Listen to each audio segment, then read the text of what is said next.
Hello, everybody, and welcome to another episode of the Inside Social Work podcast. So this is episode 43, slowly creeping up to 50, which is super exciting. So I'm podcasting from the lands of the Wurundjeri people. So I wanted to pay my respects to the Wurundjeri people of the Kulin Nations, pay my respects to elders past, present, and emerging. And I'd like to introduce our guest, Kaitlin Fitzpatrick. Kaitlin, do you mind starting with an acknowledgement of country? Because you're somewhere a little different from me today. Yeah, so I'm currently on the lands of the traditional meeting place of the Jawoyn, Duggaman, and Waterman people. And I pay my respects to elders past, present, emerging. And for those listeners who don't know where that is, where are you in Katherine in the Northern Territory. So about 3.5 hours from Darwin, in like the top end, and probably 13 hours from Alice Springs. So quite a way away. Yes. And tell us a little bit about your background. So before you ended up in the top end, how did you start off? Where did your journey take you kind of career-wise and even just sort of study-wise? Yeah, so I'm a bit of a new grad, so I'm officially 2 and a bit years out post-graduating. I did my degree at La Trobe, so I did a Bachelor of Human Services, Master of Social Work, and graduated the start of 2019. And I worked in Melbourne for the first 9 or 10 months in complex homelessness outreach.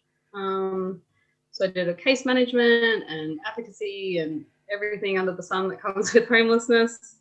And then I made the decision to move up to the Northern Territory, and I started working at doing a job at Relationships Australia, doing a children's counsellor role. So it was trauma counselling for predominantly Aboriginal and Torres Strait Islander children, focusing on family work and group work. So I ran a program called Drumbeat, so developing relationships using music, beliefs, emotions, attitudes, and thoughts, which is a Holyoke program, which I learned on my first placement that I did in Broken Hill.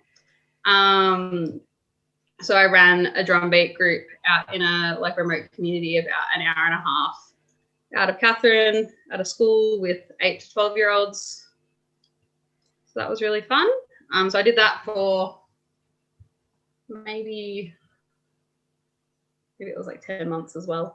And then I got the opportunity to move into the role I'm currently in now, which is a dual diagnosis clinician in an Aboriginal controlled health service.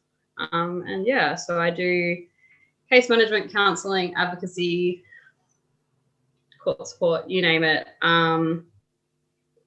in a very interesting context. And last year, while I was still working at Relationships Australia and started where I am now, I completed a grad cert of AOD counselling online. Excellent. So a lot of extra skills on top of your degree in a very short time. Yeah. Do you enjoy the learning? Do you sort of? I like it when I say I'm going to sign up and do it, but then I struggle. I like learning, and I enjoyed uni. I definitely have learnt a lot, especially in the contexts that I've worked. I've been kind of thrown in the deep end very quickly in the roles I've had. There's been no hand holding or shadowing or anything like that. I was, given clients and free rein from the very beginning, which has forced me to learn very, very quickly. And yeah, I still, I'm always when people new things come up or there's articles out or things come across my vision, I'm always oh, that's new and exciting. So a bit of bright, shiny objects. Yes, very much so. Yeah, I have a stack of books that I don't know if you can maybe see on the background there, but this huge stack of books that I've bought this year that I'm working my way through. So definitely understand that. But having said that, you've done quite a bit. The episode that I recorded just before our chat, which will be released the fortnight before. So for people listening, you can go to the last episode. We're talking with a recruiter who we really stress the importance of actually upskilling, and if you're interested in something to do a little short course or to enroll in an extra PD, because it not only shows you're eager to learn, but it sometimes it helps you in the job, helps you do your job better. Yeah. And the degree itself is just the starting point. I really don't.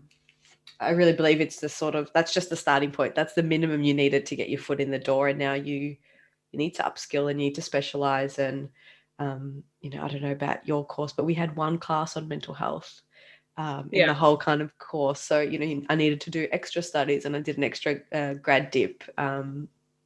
It's the degree is just the start. Yeah, for sure.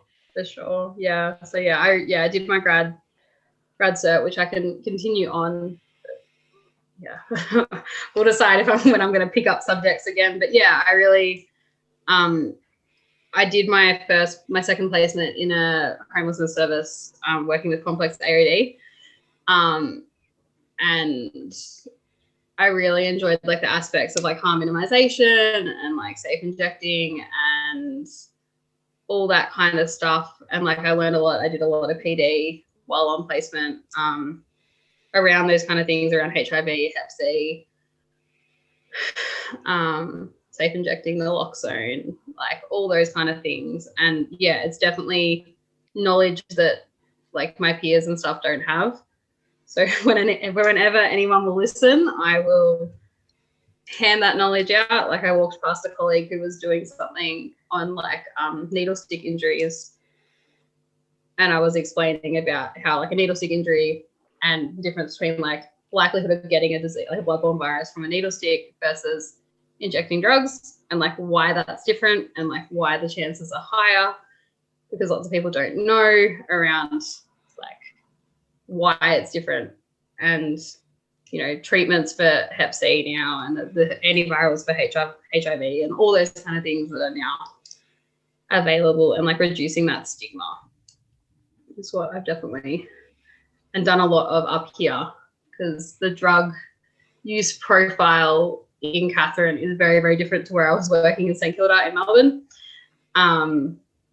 So it was a lot of like not relearning, but like changing my view on like noticing people in the street and not having to carry naloxone everywhere with me, and all those kind of things that changed when I came up here.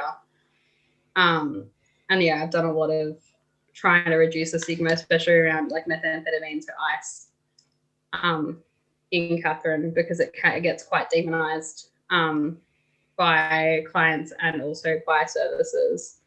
And there's a lot of misconceptions around, ice causes violence and all those kind of things. Like, well, that's true. They're not a causal thing. So I've done a lot of, to anyone who will listen, about, the differences and like why that might cause someone that, and, other drugs can also like comorbidity and trauma and all those kind of things play a role in the effect. Yeah, so a lot of that sort of social work advocacy value really coming out there, but having backed it up with some additional training so you can advocate with some facts and with some clarity around what you're saying. Yeah, for sure. And I think stigma, while we're talking about that, is we know it prevents people from getting the right support. Either they get it way, way later than they could have, and we're reducing opportunities for health promotion. And that's not just with drug and alcohol. We know that with mental health as well. Like it's the stigma like I think we have this idea that if we kind of judge it, the people will stop doing it. But all it does is it makes it hard to get the right help. And there can be self-stigma as well. Like maybe I am not worth it. And, if this is what the people are saying about it, maybe I am like that. So it's not instilling a lot of hope for recovery and for rehabilitation, or even just doing things differently and reaching out for support. So that stigma really prevents people getting help. Yeah, and I think like there's extra layers when working like in the context I do with Aboriginal and Torres Strait Islander people around shame, and like cultural kind of understandings of mental illness. So like being sung, or black magic are things that come up, and also like cultural practices and like narratives around people just being mad ones, like they're crazy, they're mad, there's something wrong with them, when you know they're actually like mentally ill.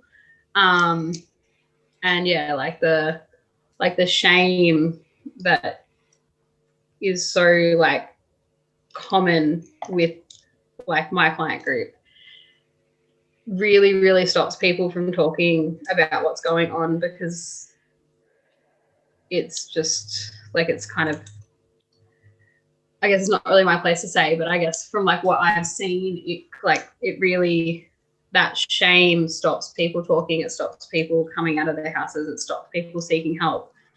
And it can be really, really detrimental. And, you know, Katherine's got one of the highest suicide rates in the NT.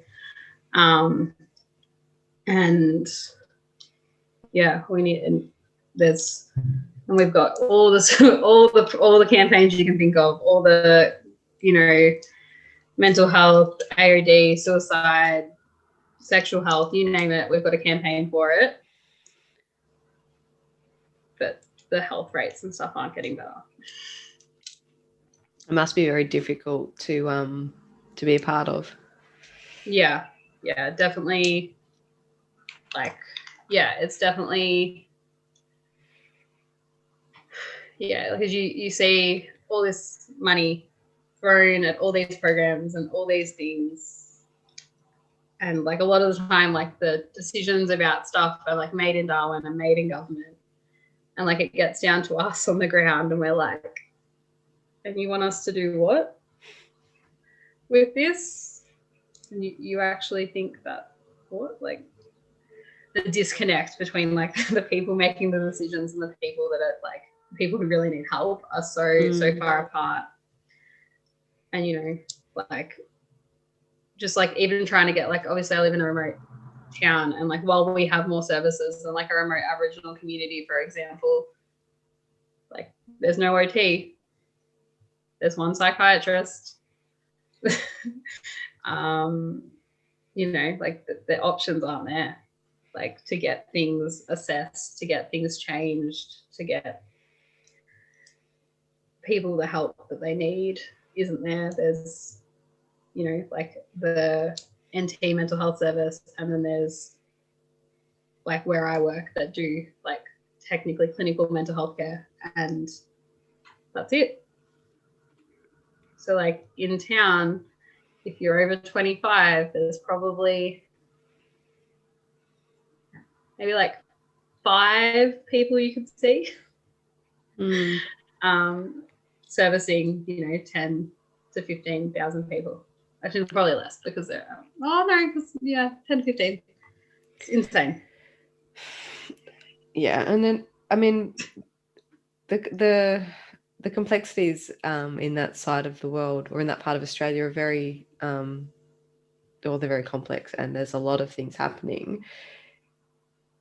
How do you, on the ground, you know, we know you've just said there's very few clinicians, practitioners. I'm sure that goes across the whole spectrum of different health, physical and mental health. Yep. How does that impact your work? So in particular, any sort of unique circumstance around either boundaries or your own kind of care? Like how do you, you know, you'd have practitioners who are both, you know, your GP is also your colleague in a way. Like you don't have that same choice that we would have here in Melbourne, where, you know, I don't have to see, you know, my GP in the context of a client work. Like there's a lot of choice here and variety, and boundaries are a bit easier to maintain. Yeah. How do you navigate that space? It definitely took a bit. Like when I first, like I moved from Melbourne to Katherine in the space of a week. Like, you know, like I packed Melbourne and like moved to Katherine, and then I started work, and I was like, okay, cool, I'm here now. And yeah, no one kind of prepares you for like seeing your clients at Woolies every day. You know, playing, like I play softball, like playing softball with like parents, or like no one prepares you. And especially in Katherine, like obviously Aboriginal and Torres Strait Islander culture, like there's a lot of family connections, and there are lots of big families where I live, and everyone's connected somehow. And yeah, so definitely like around boundaries. And I've definitely found for my clients, they want to know where I'm from. They want to know where my family is.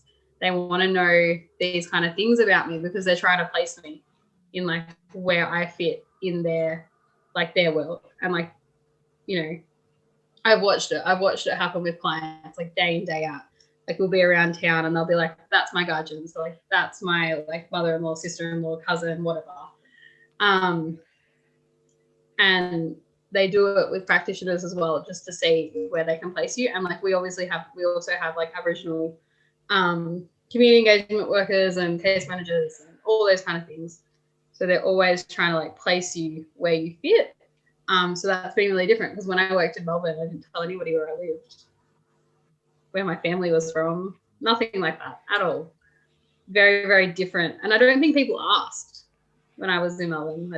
My clients were never like, where are you from? That wasn't really part of, whereas it's like the second question out of people's mouths up here. Where are you from?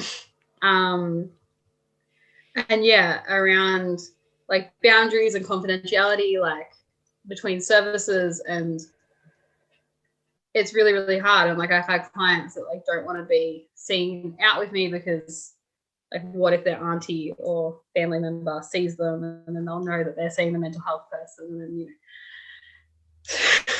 and they don't want to walk into the building. Like it's just the level of complexity that you don't even like now it's second nature. Now it just makes sense, and I'm like, okay, cool, whatever. But when I started, I was like, you mean what? And you can't talk to this person and walk into this room because of this. And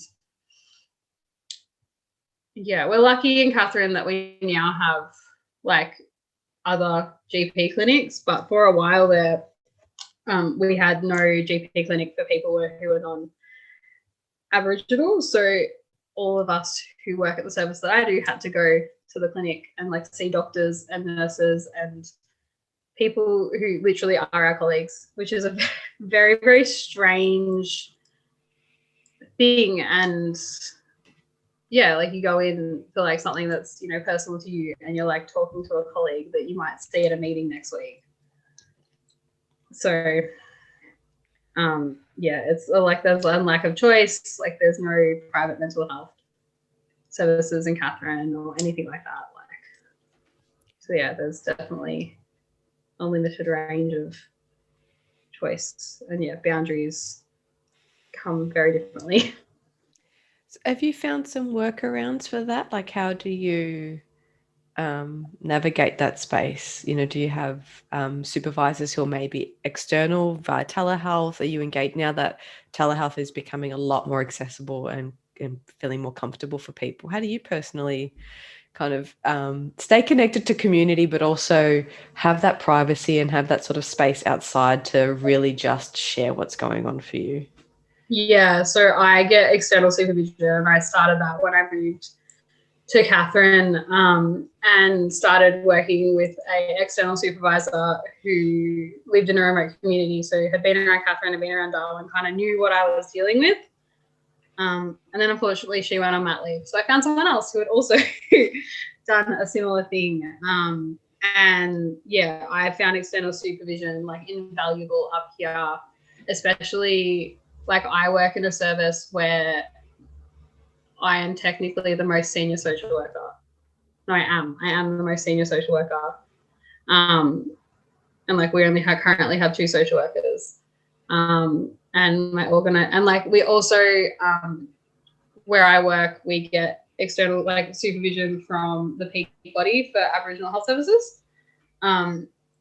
So we also get that, which is very helpful. So yeah, like that external supervision, like I would not still be in Katherine without the external supervision I've had through the workplaces that I've been in.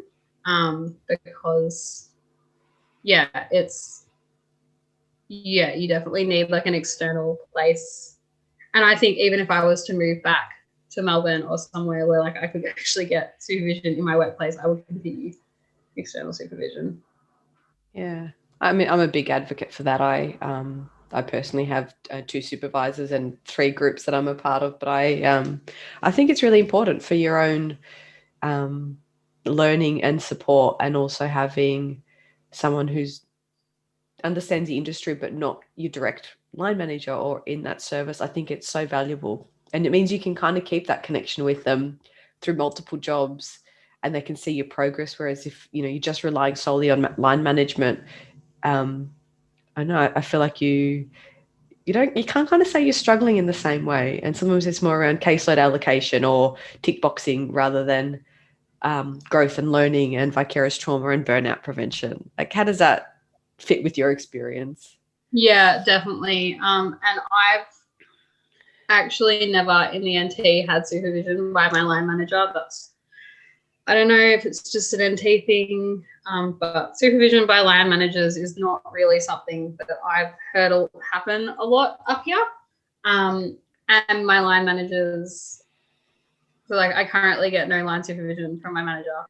And in my previous role, got very, very little. So as a self-preservation measure, I went to external supervision because I really, really enjoy the work that I do. And I wasn't being supported fully enough in the workplaces that I was in. So as a self-preservation, I decided to get external supervision. All my workplaces have been aware that I get it. They all refuse to pay for it, but what can you do? Are you part of any groups? Do you have sort of group supervision or peer-based supervision? Any of you maybe students that you graduated with? Not formally, but I have a couple of friends down in Melbourne who, through work and through study, are still social workers, and we definitely debrief quite a lot around what's supervision stuff, both ways. And then in Katherine, we have a social work group, like an AASW social work thing, and we're starting a mental health accreditation group, so we can all try and get mental health accredited. Oh, excellent. Yeah, there's a couple that have started who are nearly done, and there's a couple of us who need to start and do it. So yeah, we have a social. Yeah, there is definitely a good social work base in Katherine. We can't necessarily talk about clients and stuff like that because it's too close. And lots of our clients cross over, or family members, or so we can't really talk about client stuff, but we can definitely talk about context and systemic issues that we're all facing. Yeah, absolutely. Oh, that's good to hear. You've got some social workers. Power in numbers. Yeah. Any other kind of big standout differences? It's such a huge change in scenery, in culture, in community, in workplace. Are there any sort of, how you found that relocation and the transition? The first 6 months were really, really, really, really hard. I think once you find your people and once you find things outside of work, it gets better. So I forced myself out. I now go to art group, there's an open art studio, and play sport, and force myself to go to young professional things, and anything that was happening, even if I didn't want to, because where I worked, I was so isolated when I first got here. I didn't have colleagues. So it was kind of that, or not survive. And the relocation, Katherine, working where I work has so many benefits. It takes me 5 minutes to get to work. I can come home for lunch every day. I live in a beautiful part of the world. You know, I can get to beautiful waterfalls, hot springs, you know, leaving my door. But there's also differences. Like I can't, like the shops close at 10 p.m. They're not open like late on public holidays. And we only just got a K hub. Like, yeah, there's like my car, like you can't get things fixed and you have to go to Darwin to get things. So it's definitely an adjustment. I'm not sure how I'd going back to Melbourne. I used to commute like an hour 15 minutes to work every day. And now I do 5 minutes. And like, yeah, the lifestyle definitely has perks. Like, you know, it's different, like getting used to seeing clients outside of work and past clients and ex-clients. And like, you know, you go out for dinner and there's people everywhere that you know or know of. And like people waving you on the street. Like I went for a walk last night and my client waved at me as I was on my walk. So yeah, it's about, I think for me, it's keeping boundaries that it's like my clients don't. I think, how am I going to say this right?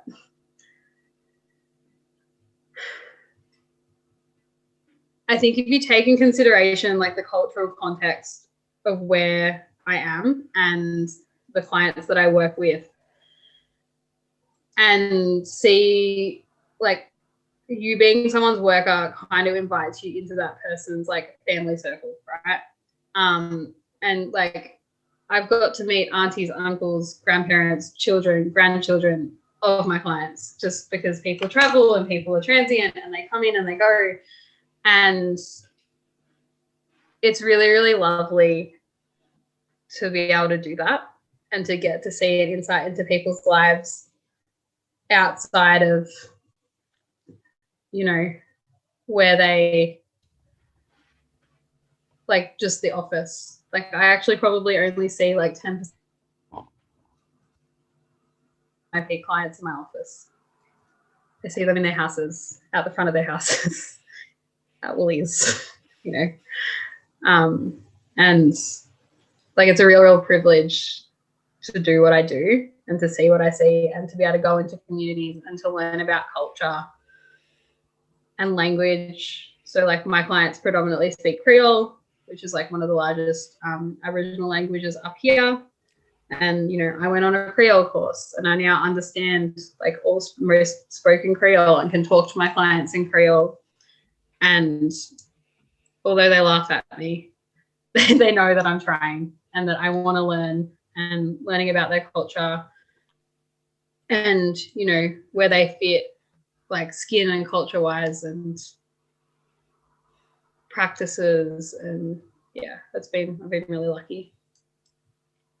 Amazing. It sounds like such a rich learning environment. The number of challenges, a lot of stresses, but also just such a rich environment. Yeah, it's been, yeah, like I'm just lucky that I kind of took that chance. Like, you know, I was feeling quite burnt out in Melbourne working in homelessness with zero housing, and was like, I'll just apply for this job. They won't hire me. And then, you know, 4 weeks later, I started my job in the NT. Wow. And I've been here 18 months. It's incredible. Would you do it again? Yeah. Yeah. What advice do you have for people, you know, thinking about taking a job interstate and going somewhere rural? I think it opens so many doors. It gives you so many opportunities. Like the roles that I've been in here, in the NT, are roles that, you know, new grads often don't get in Melbourne. And there are also roles that often don't exist due to like funding differences and things like that. And I think it gives you a lot of autonomy. It's a really, really steep learning curve, but you learn a lot really quickly. And if you're able to get like good supervision, you'll probably fall in love with the people in the place and not want to leave. Any other kind of selling points? Any, tips for people who want to come across? It's just like amazing experience. You get to be in, like, where I work, I'm immersed in like a different culture. Like one of the most, like longest living cultures in the world. I've learned a new language. Like, how often do you learn a new language in the place that you work? And I'm actually able to like converse with my clients in a completely new language. And yeah, it's like the lifestyle, like, 5 minutes to and from work. I've got like 3 extra hours a day. The weather, like, it does get hot. Like, it definitely does get hot, but it's, you're so close to so many like natural like places that are beautiful, like waterfalls. I can go to the hot springs that are literally a 15-minute walk from my house. And I did a placement in Broken Hill and I felt the same thing. Like, it was beautiful. I love the rural pace of life. And if you make it, you can make it great. Right, wonderful. If people have any kind of questions or want to know more, what are some resources or things they can do? How can they kind of see if it's a good fit for them? I always recommend that people read, if they're coming up to the NT specifically, Cardia Are Like Toyotas. It's not necessarily a journal article, but it's a really good insight into why burnout and people leave working in like Aboriginal predominant contexts. I think visiting is also kind of helpful. Like, before I came to the NT, I'd actually volunteered in remote communities running a softball program. So I'd kind of had a bit of a taste of it, like at least like what to kind of expect. And I think even from visiting, you can kind of see if you're looking around the context and stuff like that. What else did I do before I came up? I just Googled everything I could until I could find anything about anything. Which is why I'm doing this, because I wanted more stuff out there for people to be able to listen to. Oh, excellent. And you mentioned that you've joined a softball group. So how did you kind of go networking and just making friends and building up that your personal life there? Yeah, so I joined a softball team because I played softball in Melbourne. So when I came up here, I really wanted to play softball. And like, obviously my first year in the NT was impacted by COVID a lot. We also shut down. I worked from home. Like, there was all those kind of things. So it was about like finding the things. And if you look hard enough, like, so I go, like, there's an art group. We have like Katherine Film Society. Like, it's just about like, unfortunately, having to like go out and like go to things and actually talk to people. I networked a lot through work. So every time, especially when I first started, I was working in an office alone, but I was outreaching to schools. So I made a point of like building relationships with the teachers of the kids that I counseled. And in my experience, everyone was new once, and they all really know what it's like to be new and not know people. And like people, and especially where I live, it's not weird to like bring someone random to a dinner, a party, whatever. Like, that's not a strange thing. And there's always new people. And then once you just have to like keep those connections going, and like, there's a really strong network of young professionals in Katherine, lawyers, teachers, and like community services people are kind of the biggest groups. And once you get in, you're in, and I have good relationships through art. There's like festivals and like all those kind of things. So you just have to keep at it and be open to yeah. Sounds like a lot of putting yourself out there, which is often what we tell the clients or the service users that we work with. But sometimes we have to practice what we preach and be vulnerable and exposed and feel new and scared and put on our brave face and get in there. Yeah, for sure. Yeah, going to professional networking events. And yeah, I think Katherine is really like aware that it has a lot of new people quite regularly. And last year there were like professional networking events that, people were like, I was able to go to and like meet people. I ran a drumming group for a bit, like an outside of work, like fun drumming group with like the drum beat drums. And yeah, done a lot of things to kind of build up my network. And now I have a really good network of people. Oh, that's amazing. Thank you so much for sharing all of that. Do you have any kind of parting kind of, words of wisdom or something for our listeners? Rural and remote work is amazing, and it's scary leaving everything. Like I lived in Melbourne in the same house for like 22 years, right? And then I basically moved to NT across the other side of the country. I'm 40 hours driving away from my home and my family and the friends that I've known. But if you don't take the risk, you're never going to know. And like, yeah, it's not for everybody, right? But it definitely attracts really, really like-minded people. And the experiences and the knowledge and like the privilege it is to work up here and to work with the people that I do on the lands that I do and to learn what I know is like invaluable. It's something that I'm going to have with me for the rest of my career. Like I'm 2 years in and I plan, fingers crossed, to be a social worker for a long time. And yeah, it's just like, give it a go. Like, give it a go. You might be surprised. Thanks so much. And I'll grab that article off you that you mentioned. I'll put it in the show notes as well. So if people want to check it out, they can do that. Yeah. Thanks so much for your time. Awesome. Thank you.